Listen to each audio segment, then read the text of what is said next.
Boy, I ain't playing with them. I don't know why they think I'm playing. One of the family brought something to my attention. Nat Turner. So if you don't know anything about Nat Turner, you're about to learn today. Nat Turner's insurrection. On the night of 21 to 22 August 1831, Nat Turner, a slave preacher, began an insurrection some 7 miles west with a band that grew to about 70.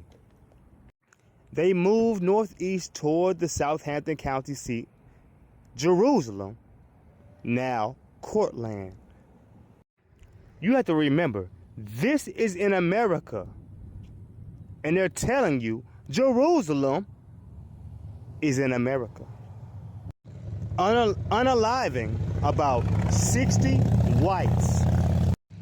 After 2 days, militiamen and armed civilians quelled the revolt. Turner was captured on October the 30th, tried and convicted, and hanged on November the 2nd. Some 30 blacks were hanged or expelled from Virginia. In response to the revolt, the General Assembly passed harsher slave laws and censored abolitionists. Now, I want to show you what the sign was, though, for Nat Turner. Nat Turner was born on October the 2nd, 1800, in Southampton County, Virginia, the week before Gabriel was hanged. While still a young child, Nat was overheard describing events that had happened before he was born. This, along with his keen intelligence and other signs, marked him in the eyes of his people as a prophet, intended for some great purpose. A deeply religious man, he therefore studiously avoided mixing in society and wrapped himself in mystery, devoting his time to fasting and praying. I don't know about you, but that sounds real John the Baptist-like, doesn't it? And we know what Christ said about John the Baptist, don't we? Matthew 11:11. Verily I say unto you, among them that are born of women, there hath not risen a greater than John the Baptist. Notwithstanding, he that is least in the kingdom of heaven is greater than he. So if you don't know, now you know. In 1821, Turner ran away from his overseer, returning after 30 days because of a vision in which the Spirit had told him to return to the service of my earthly master. The next year, following the death of his master, Samuel Turner, Nat was sold to Thomas More. 3 years later, Nat Turner had another vision. He saw lights in the sky and prayed to find out what they meant. Then, while laboring in the field, I discovered drops of blood on the corn, as though it were dew from heaven, and I communicated it to many, both white and black, in the neighborhood. And then I found on the leaves in the woods hieroglyphic characters and numbers in the forms of men in different attitudes, portrayed in blood and representing the figures I had seen before in the heavens. On May 12th, 1828, Turner had his third vision. I heard a loud noise in the heavens, and the Spirit instantly appeared to me and said the serpent was loosened, and Christ had laid down the yoke he had borne for the sins of men, and that I should take it on and fight against this serpent. For the time was fast approaching, when the first should be last, and the last should be first. And by signs in the heavens, that it would make known to me when I should commence the great work. And until the first sign appeared, I should conceal it from the knowledge of men. And on the appearance of the sign, I should arise and prepare myself and slay my enemies with their own weapons. Now, whether you believe this vision was a real vision or not, That's not the point. The point is, what was the sign that he saw?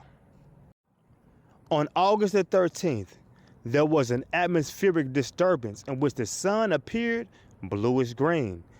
This was the final sign, and a week later, on August 21st, Turner and 6 of his men met in the woods to eat a dinner and make their plans.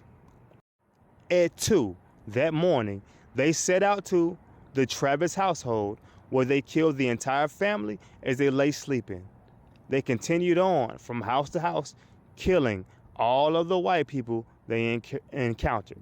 Turner's force eventually consisted of more than 40 slaves, most on horseback. Now, whether I believe it or not, because I really don't believe that, I'll leave it up for your debate.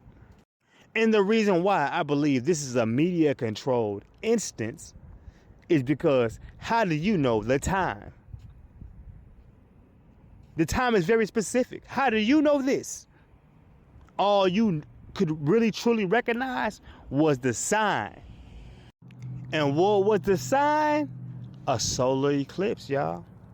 You see how westernized media and even history, westernized schooling wants to vilify Nat Turner? But let's be realistic. Nat Turner and his ancestors endured the most harsh circumstances humanly possible. Chattel slavery, 3/5 of a human, animalistic attributes, and animalistic treatment. Let's be honest. We see how westernized society acted when they had to put masks on their face.